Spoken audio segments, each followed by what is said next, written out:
Carb ng ano to, Barako na 2015 model.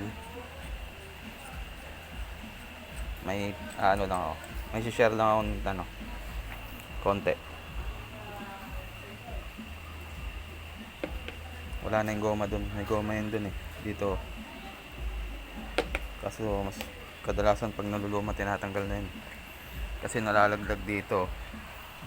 Na-experience ko kasi nag-lock. Itong ano ayaw nang bumaba. Nag-wild sa takbo. Tinatanggal ko yun. Meron pang isa. Minsan mahirap pa anda rin. Nakala mo ano, nakababa to. Pag nakaangat kasi to, diretso yung flow ng hangin pag humigop yung makina. Ang nangyayari, yung galing dyan sa baba ng karayom sa tinutusukan na yan, dyan sa may main jet, dyan sa may ano nyo na yan, manggagaling sa butas yan, hindi siya makakahigop basta-basta ng gasolina, lalo sa cold start. Pati yung pag nakasara kasi yan, ang gagana is yung ito, yung galing sa slow jet. Ito, yung may butas dyan. Yan. Hindi aahon yung gasolina dyan kung naka-open to ng ano, husto. Kahit ganyan, no, mahirapan yan. Konting rev, ganon, yan. Tsaka siya makakakuha ng gas. Puro hangin pagka ganyan. Kung patay yung makina, kung patay pa.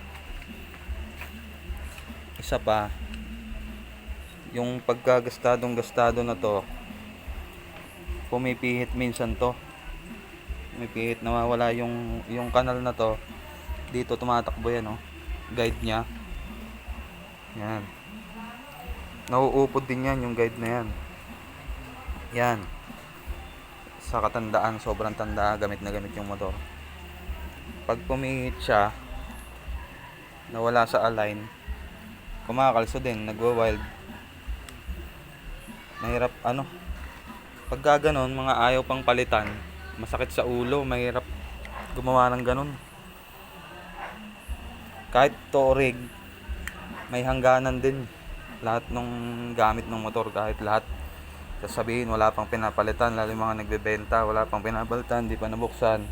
Yung pala, pag binuksan mo, ayun na, ikaw na yung magpapalit pala, ikaw na pala yung magbubukas kasi nga sablay na. Yun lang. Stress gumawa nung ano, yung ayaw pang palitan pero sira na talaga. Original, ayan o. Pero ito good to eh. Wala lang, na-share ko lang mga ganong bagay. Tsaka pag nagpalit kayo ng repair kit nito, kadalasan mag ano eh, kaya ka bibili ng repair kit kasi nag-overflow. Ang papalitan mo lang yung floater valve, hindi kasama yung, wag mo na palitan yung mga ere, ito main jet, slow jet, lahat pinapalitan. Kakanda loko-loko under ng motor nun. Minsan mahirap pang paanda rin.